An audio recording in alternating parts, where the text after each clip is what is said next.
सभी को जय मसीह की। आज हम सुनेंगे पास्टर विनोद जी को, जिसमें एक वीडियो के विश्वास जी का, जिस पर उन्होंने संविधान और बाइबल, कुरान और भगवद गीता, गुरु ग्रंथ साहिब के बारे में कहा है कि इनमें से अगर किस चूज करने को मुझे कहा जाएगा तो मैं संविधान को चूज करूँगा। इस पर पास्टर विनोद जी ने अपनी राय दी है और बहुत ही अच्छा तर्क वचन के माध्यम से बताया है। तो आइए सुनते हैं पास्टर विनोद जी को इस वीडियो के माध्यम से। या बाइबल, ये एक सवाल है जो कई बार आपके जहन में आया होगा, क्योंकि इस तरीके की बातें जो हैं वो सोशल मीडिया पर अक्सर उठती रहती हैं। क्रिश्चियनिटी को जो है वो कंपेयर किया जाता है इस्लाम और हिंदुइज्म के साथ। तो ऐसा ही एक वीडियो जो है वो कुमार विश्वास का एक वीडियो है, काफी सारे लोगों ने वो देखा है, जिसमें वो कहते हैं कि अगर मुझे चुनना पड़े तो मैं गीता में से और संविधान में से संविधान को चुनूंगा। तो ये वीडियो जो है एक बारी मैं दिखाता हूँ, उसके बाद हम इसके ऊपर बात करेंगे, क्योंकि इस वीडियो में इन्होंने बाइबल का भी जिक्र किया था। तो बाइबल का पक्ष जो है वो क्लियर करना जरूरी हो जाता है इस मुद्दे के ऊपर। तो वीडियो में दिखाता हूं, पर शुरू करने से पहले कहना चाहूंगा, जैसे मैं कहता ही हूं, सब्सक्राइब कर लो चैनल को, कि मैं शॉर्ट्स में जवाब करते हैं कि मैं राष्ट्रवादी हिंदू हूँ, हिंदू राष्ट्रवादी नहीं हूँ। थोड़ा इसको मेरे परिवार में, चूंकि अलग अलग धर्म के लोगों से भी मेरा दोस्ती है, तो हमारा एक परिवार है जो इस्लाम मानता है। मेरे अत्यंत निकट लोग हैं, उनमें कोई विदेश पता है, कोई देश में पढ़ता है बच्चा, कोई काम करता है, कॉर्पोरेट है, गैर सामान्य रूप से मुसलमान महिला हो सकती है, वैसी हैं। तो एक दिन हमारे घर पे चर्चा चल रही थी कि ये कैसे रोकेगा, माइनॉरिटीज के बारे में ऐसा किया जा रहा है, वैसा किया जा रहा है, माइनॉरिटीज को। तो उस बिटिया ने मुझसे पूछा, मैंने कहा बेटा ये तो मेरे तुम्हारे हाथ में है। तो उसने मुझसे पूछा अंकल कैसे रोकेगा। तो वो 5 लोग बैठे हुए थे। तो मैंने कहा बेटा मैं सनातनी हिंदू हूँ, ब्राह्मण हूँ, ये महाकाल का रक्षा सूत्र बांध के रखता हूँ, ये काशी है, गीता पढ़ता हूँ, वेद पढ़ता हूँ, जितना समझ में आता है, मानस पढ़ता हूँ। पर अगर ईश्वर न करे इसी क्षण मेरे सामने चुनाव आए कि मुझे गीता और संविधान में किसे चुनना है, तो मैं 1 सेकंड के 100वें हिस्से को व्यर्थ किए बिना संविधान को चुन लूंगा। अगर मेरे पास चुनाव आए, भगवान ना करे, कि सनातनी होने में और भारतीय होने में किसे चुनना है, तो मैं 1 सेकंड का हिस्सा व्यर्थ किए हुए भारतीय होने को चुन लूंगा। मैंने कहा बेटा अब इसी बात को दोहराओ मेरे साथ, कि अगर मेरे साथ ये निर्णय आए कि मैं कुरान शरीफ और संविधान में से एक को चुन लूंगा, मैं पूज्य गुरु ग्रंथ साहिब जी और संविधान में से एक को चुन लूंगा, मैं बाइबल और संविधान में से एक को चुन लूंगा। अगर इसमें 4 सेकंड की बेटा देर लग रही है ना, तो बहुत मुश्किल है। तो यहाँ पर आपने देखा कि इन दोनों में से एक को चुनने को कहा जाए तो संविधान चुन लूंगा। ये बात जो है हो सकता है आपके जहन में भी आए कि अगर ऐसा हो तो हम क्या करेंगे। तो मैं यहाँ पर क्लियर कर देना चाहता हूँ कि सबसे पहले तो ये एक ब्राह्मण है, और जो ये बात बोल रहे हैं, ऐसा मेरा मानना है कि जो फायदे पे मैं किसी एक व्यक्ति की बात नहीं कर रहा हूँ, यहाँ पर बात सिर्फ कुमार विश्वास की एग्जांपल है, तो एग्जांपल यूज कर रहा हूँ। तो यहाँ पर बात सिर्फ कुमार विश्वास की नहीं हो रही है। कुमार विश्वास एक व्यक्ति नहीं है, ये मेरे लिए इस वक्त जो बात कर रहा हूँ ये कैटेगरी है, क्योंकि इन्हीं की सोच के जैसे और बहुत सारे लोग हैं, और वो कैटेगरी के लोगों के लिए के बारे में मैं बात कर रहा हूँ। तो ये बोलते तो हैं कि अगर ऐसा हो तो हम संविधान को चुनेंगे, लेकिन हकीकत ये है, सच्चाई ये है कि संविधान को नहीं चुनेंगे। ये संविधान को नहीं चुनेंगे, ये हिंदू होने को ही चुनेंगे, ब्राह्मण होने को ही चुनेंगे। सच्चाई ये है, क्योंकि देखिए हमारे देश का संविधान जो है वो धर्मनिरपेक्ष है। हर किसी को अपने धर्म की स्वतंत्रता से उसको मानना, उसका प्रचार करने की पूरी आजादी है। पर क्या आज हिंदू जो है, हिंदूवादी जो है, क्या वो इस धर्मनिरपेक्षता को और किसी भी धर्म को मानने की और उसको बदलने की, किसी भी धर्म में जाने की आजादी का पालन कर रहे हैं? क्या आज संविधान का पालन हो रहा है?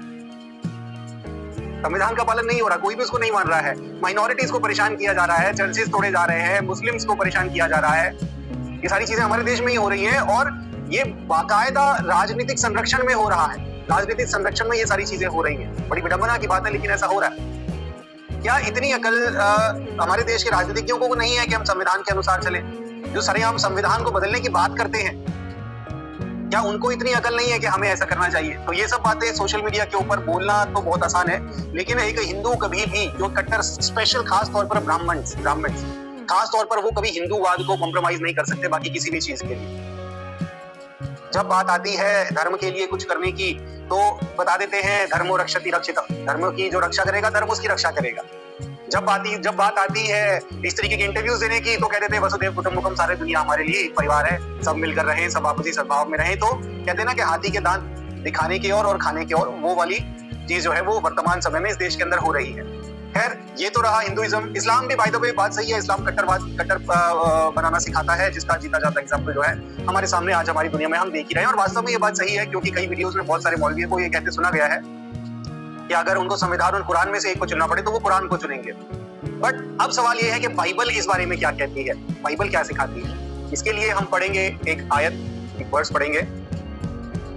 लूका रचित सुसमाचार 20:25 में इस प्रकार लिखा है कि जो कैसर का है, Jesus said to them, then give back to Caesar what is Caesar's and to God what is God's. यानी कि जो कैसर का है वो कैसर को दो, जो परमेश्वर का है वो परमेश्वर को दो। तो यहाँ पर जब आप देखोगे, यहाँ पर जीसस क्राइस्ट ने एक परफेक्ट बैलेंस जो है वो बनाने की बात कही है।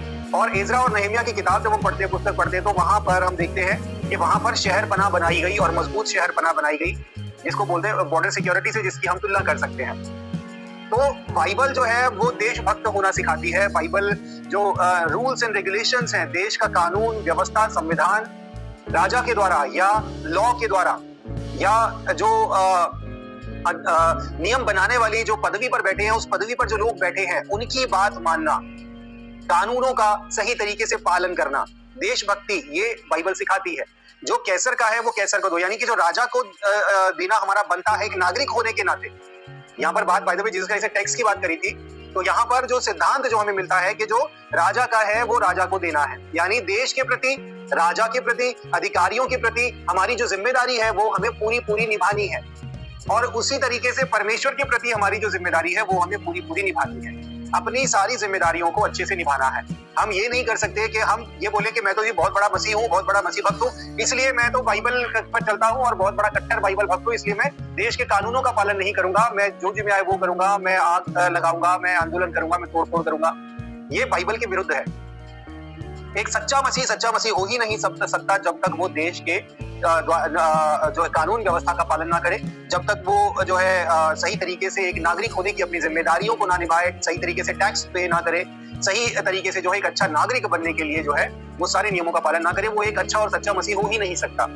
तो बाइबल जो है वो एक परफेक्ट बैलेंस बनाती है। बाइबल आपको कभी ये सवाल आपके सामने लेकर आएगी ही नहीं कि आपको संविधान और बाइबल में से एक को चुनना है। इनफैक्ट अगर आप एक अच्छे मसीह हो तो आप एक अच्छे देशभक्त हो और एक संविधान के पालक और संविधान पर चलने वाले व्यक्ति बनोगे। ये एक जो है एक अच्छे मसीह की पहचान है और बाइबल हमें ये सिखाती है। और इसीलिए आपने देखा होगा कभी भी, अभी देखो क्रिश्चियंस के खिलाफ कितना कुछ जो है मार कुटाई हो रही है, क्रिश्चियंस को सताया जा रहा है, मारा जा रहा है। क्या क्रिश्चियंस इकट्ठे होकर ऐसा कोई जो है क्रांतिकारी दल नहीं बना सकते?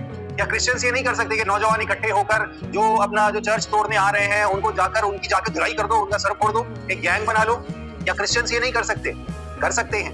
लेकिन क्रिश्चियंस में जो यूथ है, यूथ जो नौजवान है, वो लड़ाई झगड़ा मार पिटाई ये सब चीजें कभी भी नहीं कर सकते, क्योंकि बाइबल ये सिखाती ही नहीं। अगर कोई नौजवान इस प्रकार का कोई काम करता भी है तो क्रिश्चियंस उनको रिजेक्ट कर देंगे, खारिज कर देंगे कि क्रिश्चियन है ही नहीं, क्योंकि बाइबल ये सिखाती ही नहीं है। तो अगर कोई क्रिश्चियन होकर अगर इस प्रकार के आतंकवाद या लड़ाई झगड़ा मार कुटाई, गाली गलौज, बुरा बोलना, बुरे लोगों के साथ संगति करना, इस तरीके का कोई काम यदि करता है तो बाइबल और क्रिश्चियंस उसको रिजेक्ट कर देंगे, उसको जो है उस बिल्कुल भी इस तरीके की बात को सपोर्ट नहीं किया जाएगा। तो इसलिए दुनिया क्या करती है वो हमारे सामने है, चाहे वो हिंदूज हो, चाहे वो इस्लामिस्ट हो, कोई भी हो। लेकिन हम ये जानते हैं कि हमारी बाइबल हमें शांति सिखाती है, सद्भावना सिखाती है। अच्छा, पास्टर विनोद जी ने समझाया वचन के माध्यम से कि बाइबल ही एकमात्र पुस्तक है जो जीवन को कैसे जीना है, चलना सिखाती है हमें ऐसा ही राह पर। और उन्होंने कहा कि जो सरकार का है वो सरकार को दो, जो कैसर का वो कैसर को दो, जो परमेश्वर का है वो परमेश्वर को दो। तो काफ़ी अच्छा पास्टर विनोद जी ने अपने वचन के द्वारा समझाया है और हमें भी बाइबल के अनुसार ही चलने की आवश्यकता है, क्योंकि बाइबल ही सत्य मार्ग जीवन है जो हमें सही राह पर चलने की बुद्धि देती है। परमेश्वर हम सबको बहुतायत से दे। सभी को प्रभु यीशु मसीह के नाम में जय मसीह की। ऐसे ही वीडियो के लिए आप हमारे चैनल को सब्सक्राइब, लाइक और कमेंट जरूर करें। Thank you Jesus. जय मसीह।